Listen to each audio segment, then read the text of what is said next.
What's going on, Facebook Live? Welcome, welcome, welcome. Hopefully you like my new look. Casey Neistat inspired.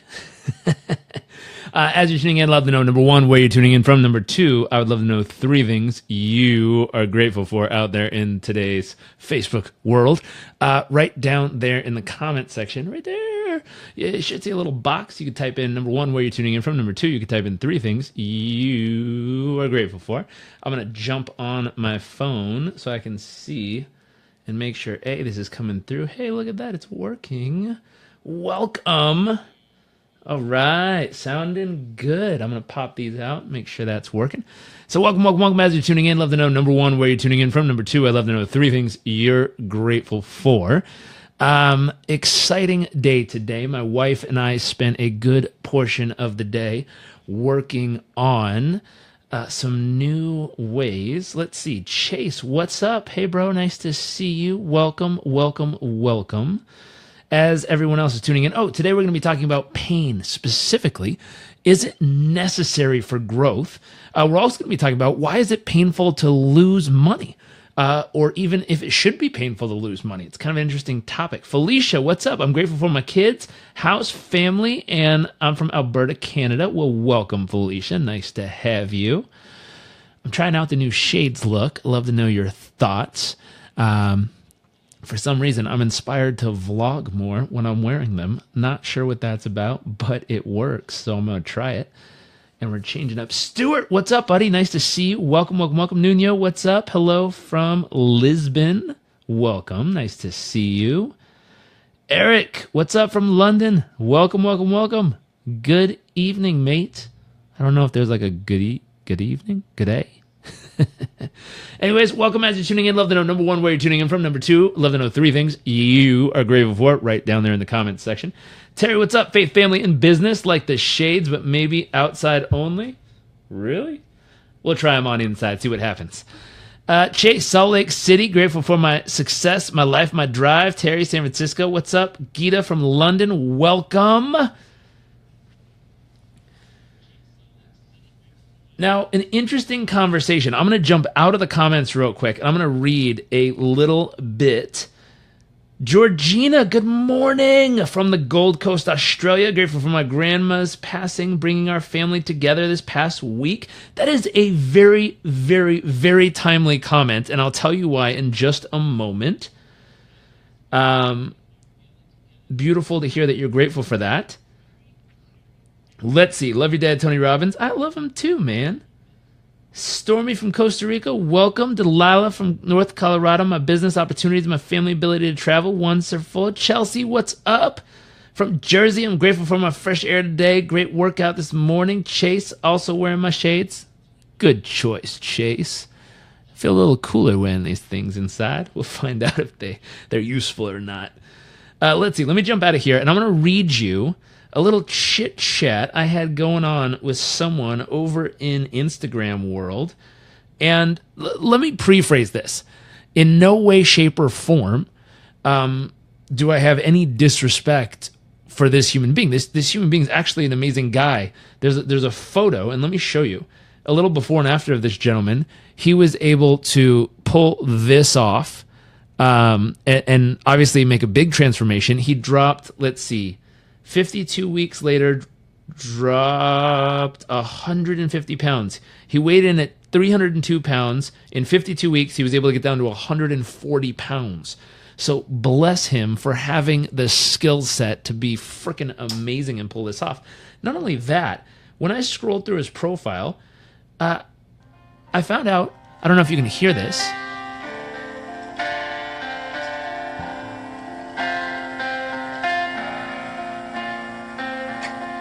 but he's actually playing the piano. He's actually quite the artist.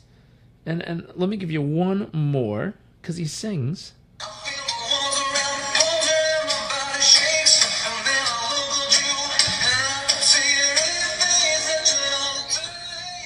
Dude's got some vocals on him. And so what's interesting is what brought him into my world today, if I were to scroll back, is I posted a post that says anything that costs your peace is too expensive. And his response was, let me scroll back. I'll read you the conversation, then I'd like to get you in on this conversation and see what your thoughts are. So first off, I'm pretty impressed at who he is as a human being. To be honest, number one, he has an amazing talent in singing and playing music, which I wish I had more of. Number two, incredible to see his transformation as far as his health and fitness. I'm always impressed when people are able to do something like that. But his response to this quote, and there's a reason behind it, and we'll get to that, so don't make any judgments up front, but hear the whole conversation.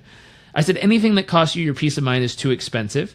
And, oops, I lost it. His response was, let me scroll. Here's his response. Another bullshit quote. So I laughed. Okay, someone's opinion. I'm always interested. He caught me on that one. So I'm always curious what causes someone to think that. So I went over to his profile and I said, what's this guy about? And he says, Nathan Hewitt, he says, maturity is what happens when one learns to only give a fuck about what's truly fuck worthy. Excuse language. But I came back. I said, okay, that's who he is. So I said, Nathan, I thought it was give a fuck worthy. So how would you rephrase it to make it less bullshit and more fuck worthy? Excuse all the language. I apologize in advance. But I'm just speaking his language, seeing what he's up to. He wrote back, I believe that adversity and less peace equals more growth. So let me repeat that. I believe that adversity and less peace equals more growth. Honestly, I respect you, but some of the stuff you write is bullshit. I question whether you've experienced real pain and then know what it's like to succeed. Interesting. So my thought is there's some presuppositions here that I don't agree with. And I agree that adversity does help people grow. I don't agree being without peace of mind causes people, I don't believe having peace of mind causes people not to grow.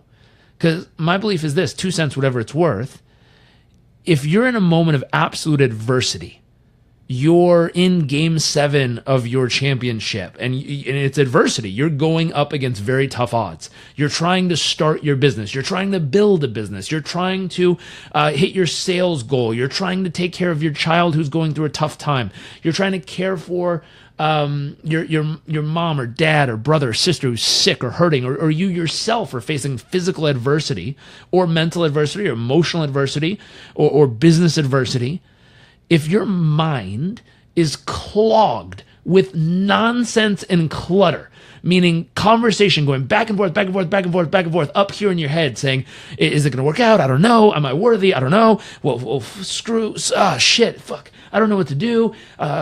Shit. If your head is constantly filled with nonsense and you don't have peace of mind, I doubt you're going to be effective at getting your way out of wherever you are or overcoming the adversity.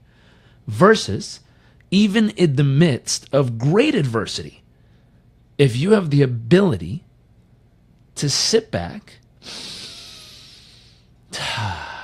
clear your mind of absolutely everything, and focus on what needs to be done to get over, through, under, around, beyond the adversity, you're going to be way more effective and most often get through it a hell of a lot faster than sitting there with a million thoughts fucking up your head and not allowing you to focus. So I don't agree with what he says. I invited him to this chat, so hopefully he's in the comment section. And I'd love to chat with him. Again, I'm not saying he's wrong in any way. I'm just saying I disagree. And he has his own opinion, and that's that. Let's see. He said, I question, blah, blah, blah. So I said, fascinating. In my opinion, so pain and adversity are the keys to growth. I said, what are the keys to happiness? And I said, P.S., I appreciate you taking time to, he said, I respect you, but I disagree.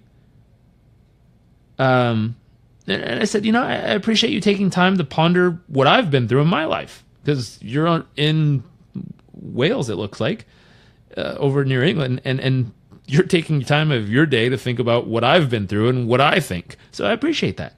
And just same for everyone who's watching right now. I appreciate you tuning in. Hopefully you like my new shades. Maybe. We'll find out. Let's see.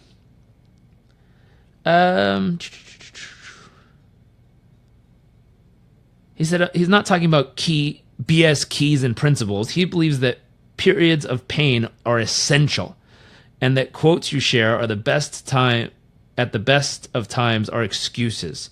They're just sugarcoat real problems that people need to face. Interesting. So he believes that periods of pain are essential. So here's my thought. I said, what types of pain are essential and necessary for us all to go through?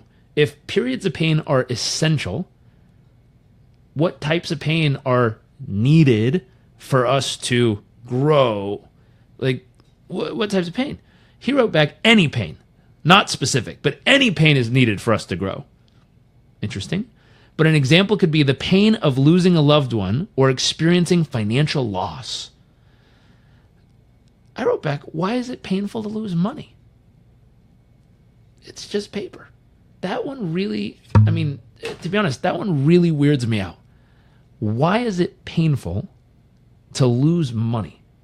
Like, what is money? If you look at what money is, and I got my cool stash I keep from around the world.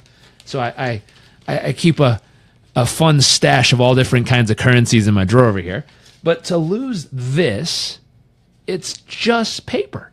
Like I understand its value we use, but they are pretty cool. Some of them are pretty nifty.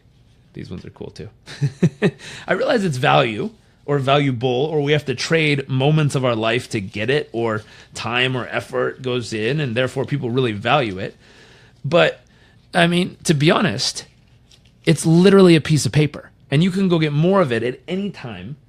And seemingly in the world, there's somewhat of a limitless supply. So why in the world would it be painful to lose that?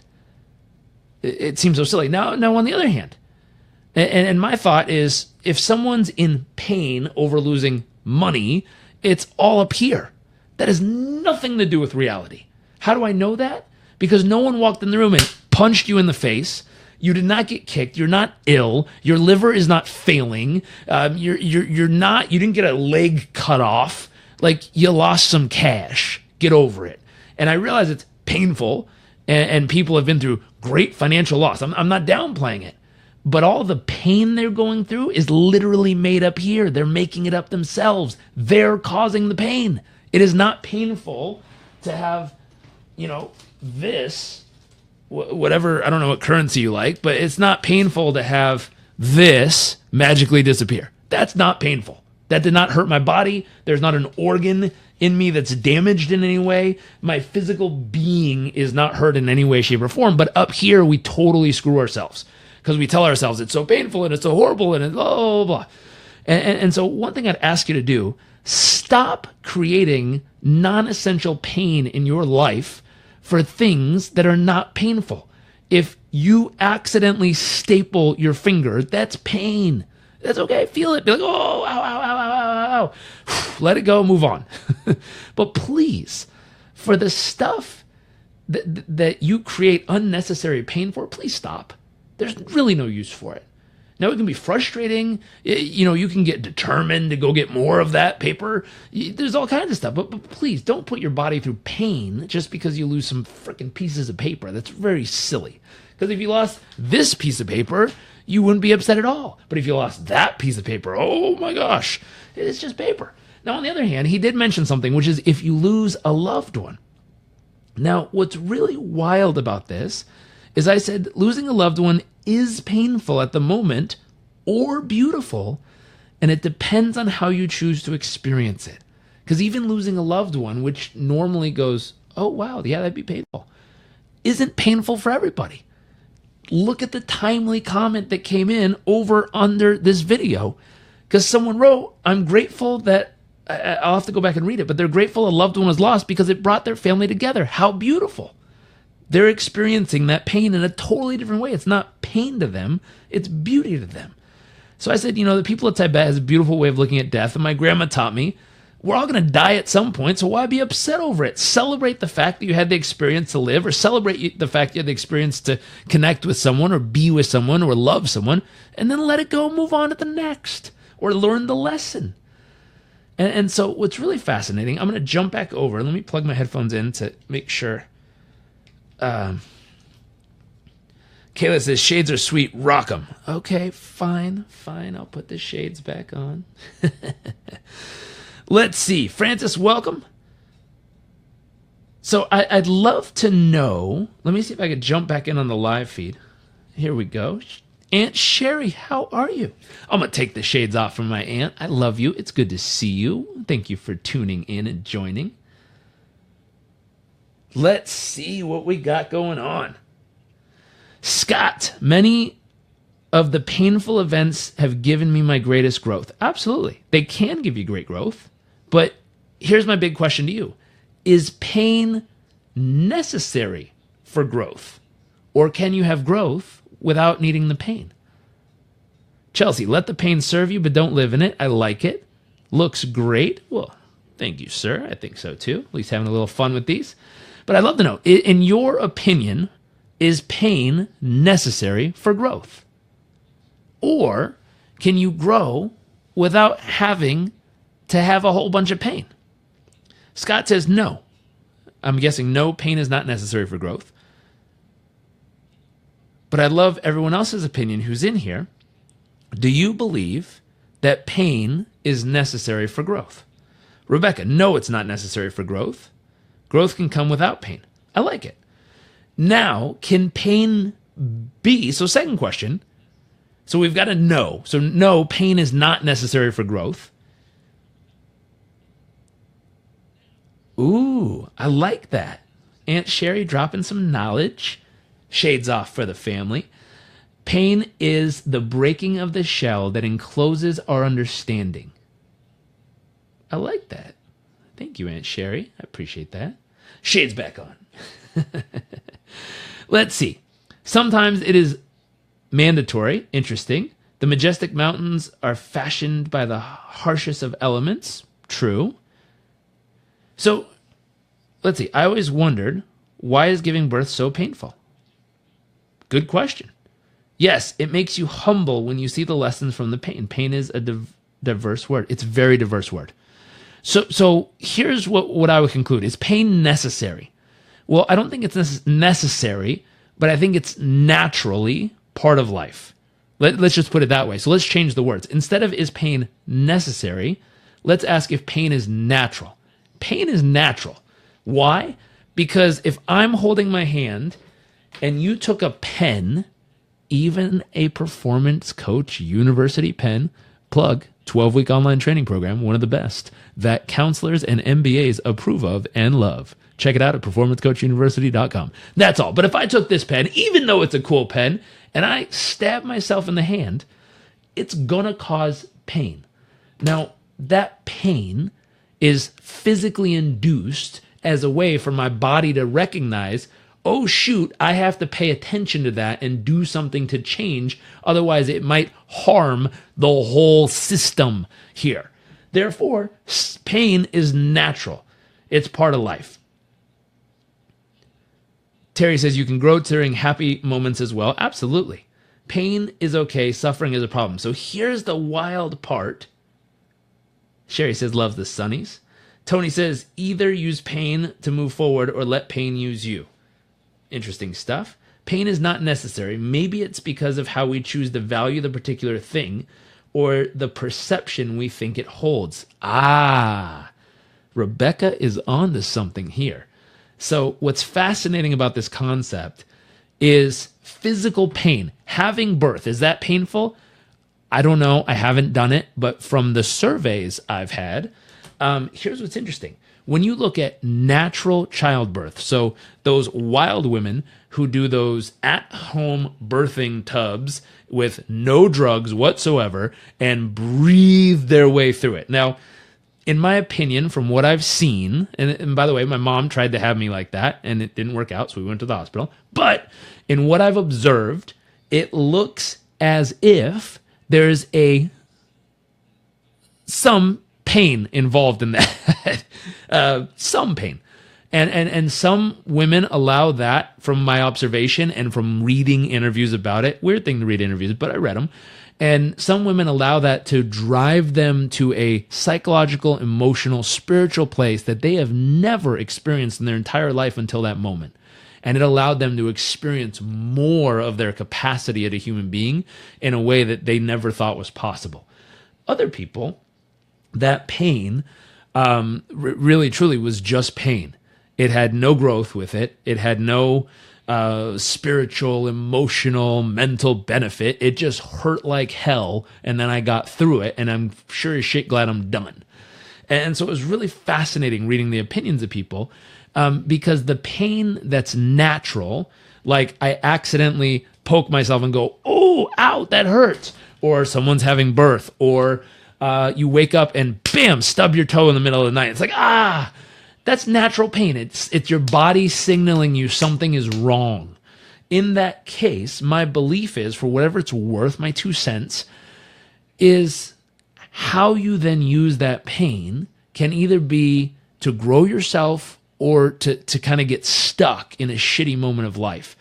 And if you're going to use it to grow yourself, then you got to look for an empowering meaning. You got to look for a meaning that says, what can this mean, or how can I use this to become stronger, happier, more resilient, tougher? How can you use it to become more of what it is you're trying to do, or experience more of life, or grow into the next element of life, or, as my Aunt Sherry said, crack the shell and experience the rebirth into something else that's possible. Beautiful use of pain. Now, on the other hand, some of that has to do with perception, and perception's all up here in the mind. Because that same woman who had totally natural birth and in my opinion, went through a ridiculous amount of physical pain, used that pain as her vehicle to experience a whole new mental, emotional, physical, spiritual experience of life. How beautiful. Now, at the same time, if we look at, does it have to be painful? No, that's just something we've taught ourselves, because our body's still going to react. If you touch something hot, your body will go, ouch, it hurts. If you step on a nail, it's like, my foot. It'll still react. But then the story from there can be, a beautiful lesson life was sharing with me. Ooh, a wake-up call from the universe to pay attention. Now, this isn't nonsense, hairy-fairy stuff. This is just a different way of processing what that signal means. And for some of us, we just need to update our processing system. Ooh, here's one. Trung says, I have $7,000 debt. Is that pain?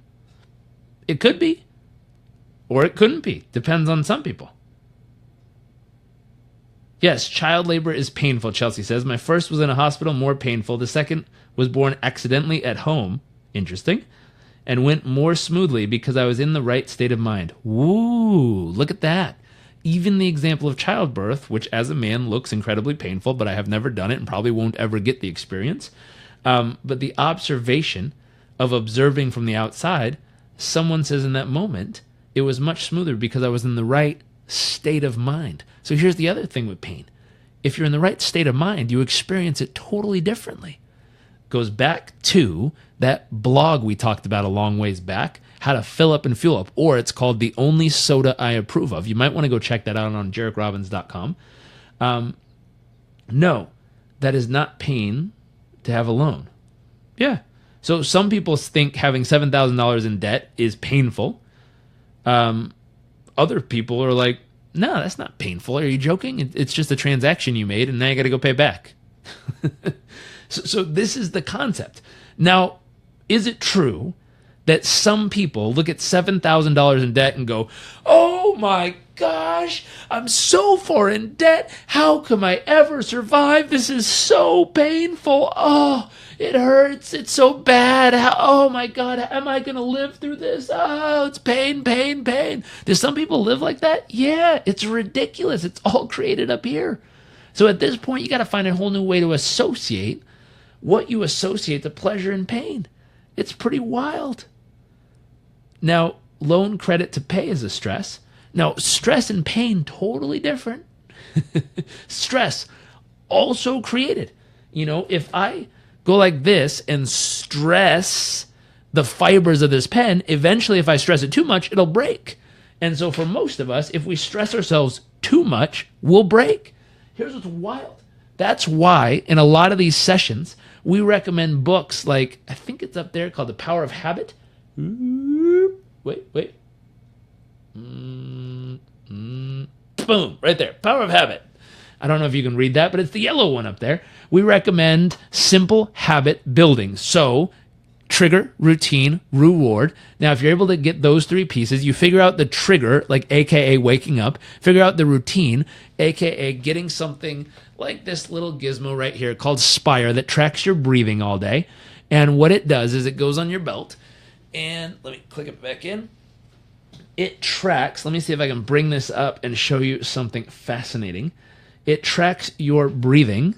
So I'll take a deep breath and show you what happens. See that little line?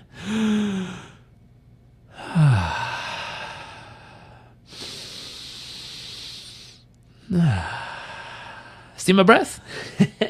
So it tracks your breathing all day. And here's what's cool. It tells you how many minutes a day you are calm, focused, or tense. And when you're tense, it buzzes you and tells you to take a freaking breath.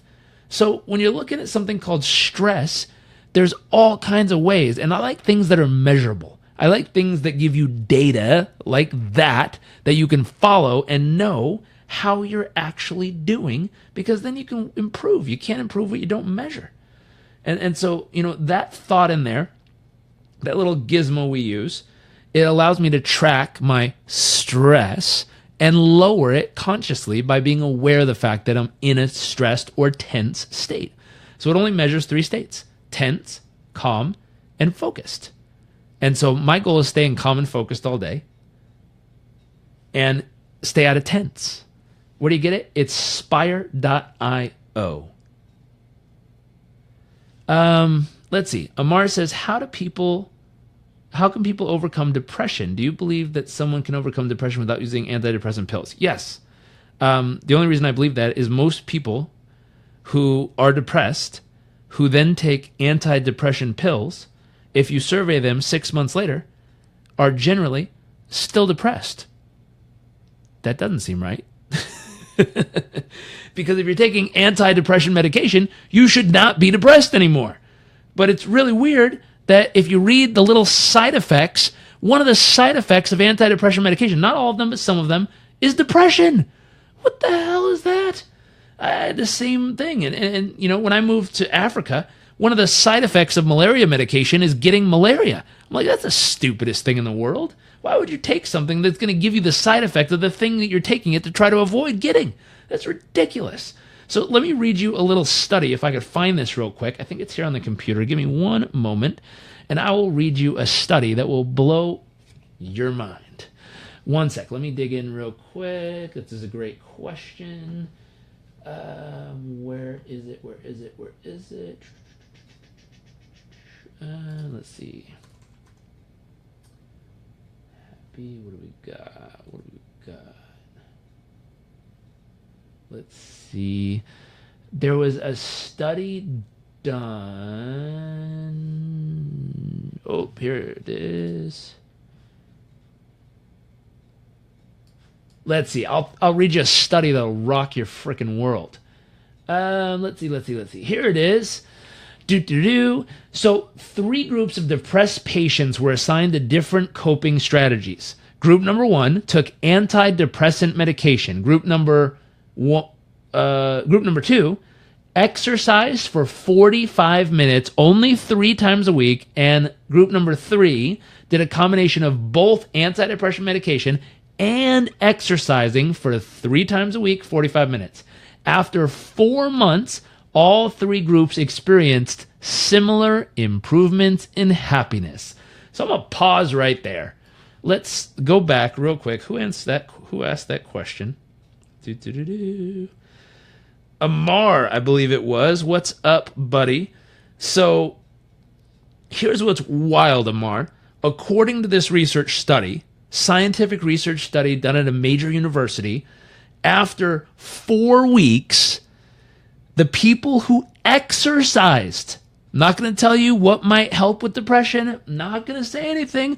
But the ones who exercised, I will not tell you what the secret sauce was. I'm sure it was some magical lightning bolt from the universe that did it. But the ones who exercised, again, I don't know what caused it. It could have been the food they were eating or something else. But the ones who exercised for 3 times a week, 45 minutes at a time, saw the exact same benefits as antidepressant medication over a 4-week period of time. Now, some people might go, oh my gosh, it's a fluke. Is that really true? I mean, would it last? Maybe it's just because they had some endorphins kicking in, or I don't know. I mean, maybe it was just totally a fluke that happened. Now, here's what's wild. Let me go back to the study and keep reading. The groups were then tested. Let's see, I think it was like 3, 6, and 9 months later. I forget the exact range. I'll have to go back to the study, but these are my notes. To later assess their relapse rate. Of those who had taken medication alone, Amar, please write this down and share this with someone if they're in this group. The people who took medication alone, let's see. Their relapse rate had a 38% relapse rate, slip back into depression. So write this down. If someone wants to take notes in the comment section, please do. The people who took medication alone to get over depression relapsed at 38% back into depression after, let's just say 6 months. So after 6 months, they relapsed. 38% of them went right back in to depression. Now, here's what's wild. Those in combination group, they exercised and took antidepressant medication. Cool. So that group was only slightly better. They had a 31% relapse rate. 31% relapse rate with medication and exercise. Because most people are like, well, I'll do both. Maybe both will work. So 31% rate. Now, here's what's wild. Let's keep going. The biggest shocker came from the exercise group. The ones who exercised 3 times a week, 45 minutes at a time. Again, I don't know what their secret sauce was. It might have been what they were eating. I mean, holy mackerel. It might have been, a lightning bolt from the universe. Who knows? Maybe they hugged a lot of trees in the process. But the group who just exercised alone for 3 times a week, 45 minutes, only had a 9% relapse rate. 9%. Difference between 38%, 31%, or 9%. That's pretty remarkable, if you ask me. Now, what's wild is physical activity is not only an incredible mood booster, but it's a long-lasting one. So the recommendation of this book, which is The Happiness Advantage, where is that one? Somewhere around here. There's a book called The Happiness Advantage you're definitely going to want to go get. Thank you, Mr. Atif, for taking notes there. You're going to want to read this book because it gives you a handful of things to improve your happiness. I can actually tell you a few of them real quick what they are. Number 1, if you want to increase your happiness, number 1, meditation. So meditation studies show it can actually grow the prefrontal cortex, the part of your brain that's responsible for feeling happy. Regular meditation, 5 to 10 minutes a day, can permanently rewire your brain to raise level of happiness, lower stress or anxiety, and improve immune function in your body. There's some tips there. So for the person, Mr. Kinnard, who's asking about anxiety, meditation can help with that. Finding something to look forward to in the future, anticipating future rewards can actually light up the pleasure centers of your brain as much as the actual reward will. Commit conscious acts of kindness, decrease stress, and strongly contributed to enhance mental health. So by going out and doing conscious acts of kindness, you can overall improve your mental health and happiness. Infuse positivity into your surroundings. What does that mean? That means go around your environment and rate everything from -10, meaning it makes me feel like total and absolute utter shit, and +10, it makes me feel freaking amazing about life, and get rid of anything that's below a +7. If it's not absolutely causing you to feel like your absolute best self at all times, get rid of it. No use for it. Now, Caveat, do not throw away your wife, husband's, brothers, sisters, cousins, moms, dads, cubicle mates stuff without their permission, or they will come and kick your butt. So don't do that. But infuse positivity in your surroundings. Another thing, 20 minutes a day outside in good weather boosts your positive mood, improves working memory. Exercise improves motivation, feeling of mastery, reduces stress, anxiety, helps us get into flow. Next up, spend money. Yes, I said it. Spend money on pro-social spending, on experiences.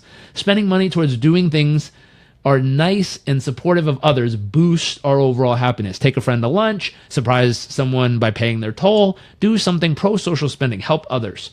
Next up, exercise a signature strength. Each time we use one of our signature strengths, we get a boost of happiness. Finally, no, that's it. I'll stop there. So there's a handful of more things you can get in the Happiness Advantage book. I'm going to put my shades back on because it's cool. Handful of things you can get in the Happiness Advantage book. But the wild part, Chelsea says, what if it's something you can't get rid of, that negative part of your life? Interesting. What's the negative part of your life that you can't get rid of? Let's see if, as a group, we can come up with some solutions for you, Miss Chelsea. Mr. Atif, I really appreciate you taking time to put the comments in there. So I think it's Keenan. I went to school with a Keenan. Let's see. So what about anxiety? There you go. Meditation will help with anxiety. Marilyn, what's up? An in-law. Ah! Okay. So what if the in-law is causing the stress, pain, anxiety, frustration, depression? I would highly recommend, and to be honest, I'll throw this out there. I would highly recommend becoming a master of communication.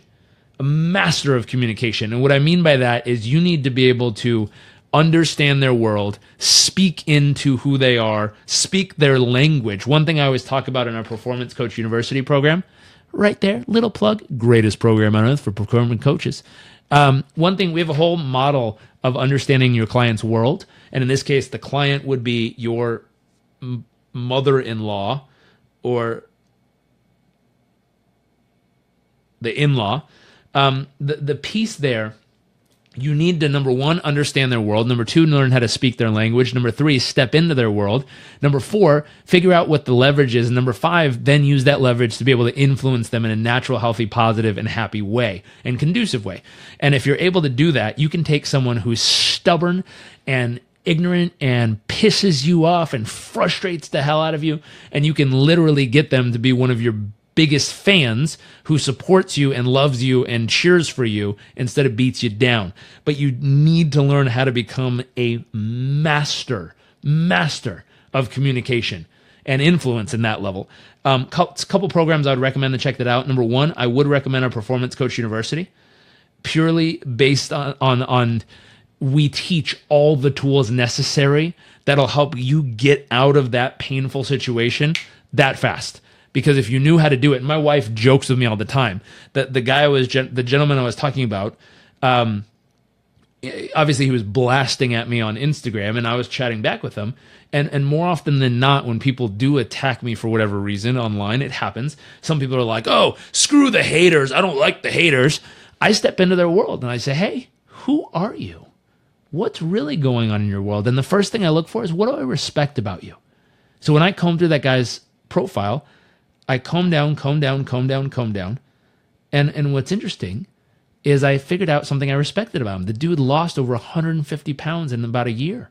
I went, wow, I respect that. Not only that, I listened to him sing. I was like, holy hell, I really respect that. That's amazing talent. I said, wow, I really respect these things about this man. I said, okay, great.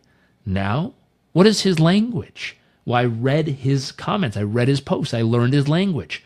Finding the things that are worth giving a fuck about. Okay, great. Now, I don't speak like that, but I'm going to go back to him and I'm going to speak his language to now build rapport and connect with him and say, hey, I'm respecting you enough to speak your language. I'm in France. I'm going to try to speak French. I'm in German. I'm going to try to speak German.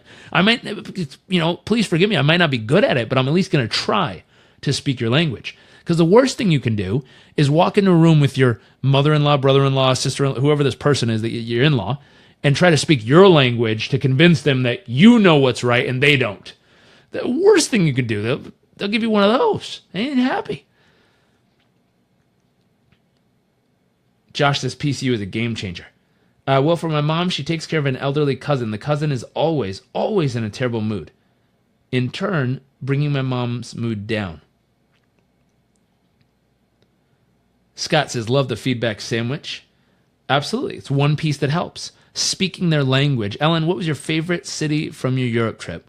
My favorite part of my Europe trip, in all honesty, was watching my grandmother and grandpa for their very first time get to travel to the other side of the world in Europe and get to experience a much needed and long overdue vacation and get to relax a little.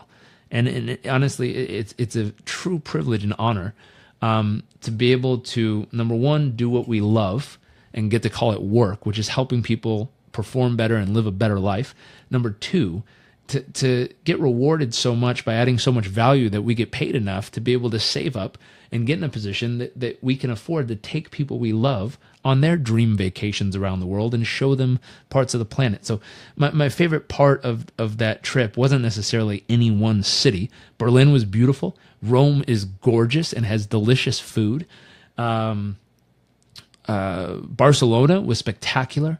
New York was beautiful. Chicago was wonderful. All the parts of the trip were beautiful. But I think the real true privilege is getting to give that opportunity to ones we love, because we've been blessed with an opportunity to call coaching our career. And we have some amazing clients that we get to give our heart and soul to every day. And in return, we earn enough to be able to do that. So just a thought there. Ellen says, nice. Wonderful. Let's see. So Chelsea, the person that she's taking care of, usually there's a need not being met. And because that need is not being met, that person's just in a shit mood. The other thing that's happening there, if you're familiar with my dad's 6 human needs, that person has found a way to meet their needs in a way, meaning their needs are being met by being in a terrible mood.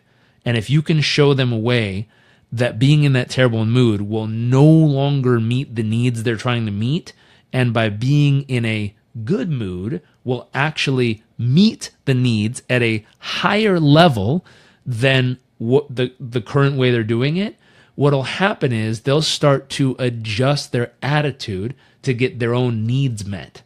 It's very simple. Scott says, think how amazing it is that we're able to be on a call like this in all the different places. It's outstanding. It is outstanding, Scott.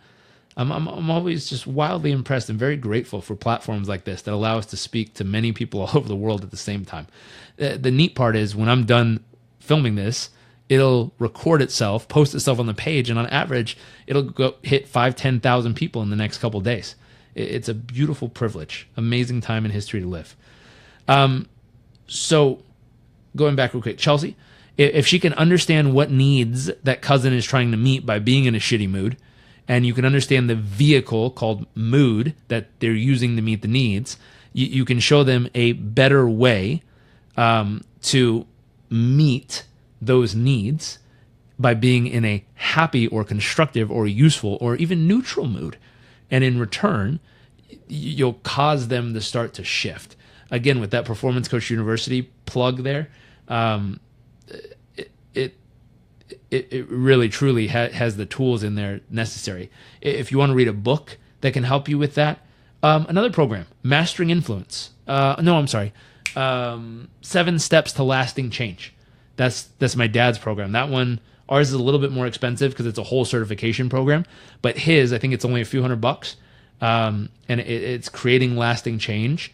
And he goes through 7 steps that can help create influence and leverage to get that person to transition to find more joy and happiness in their life. Amar, do you work with your dad or do you have your own business? I have my own business, a few of them actually. But we're separate from Robbins Research International. They're a wonderful company. I worked there for 6.5 years, 7 years.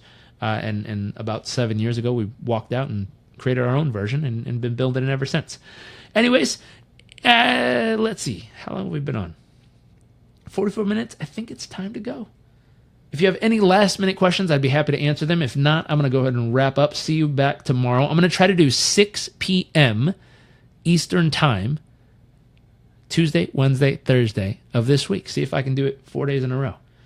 So if you have any questions, I'd be happy to answer them. If not, if you found this useful or valuable in some way, shape, or form, I'd appreciate it if you click that share button and help spread the love all over the world. Scott says, love you, bro. Thank you so much. God bless, Mr. Atif. Thank you for taking notes for us today. I appreciate that. I think we're good to go. So have an amazing day, morning, evening, afternoon, whatever time or place you're tuning in from. Hope you are well. Amar says, do you give coaching? I do. If you go to Robbins, Robbins, coaching.com, there's a form you can fill out there, and it'll let our team know that you're interested, and then we can chit-chat and see if it's the right fit.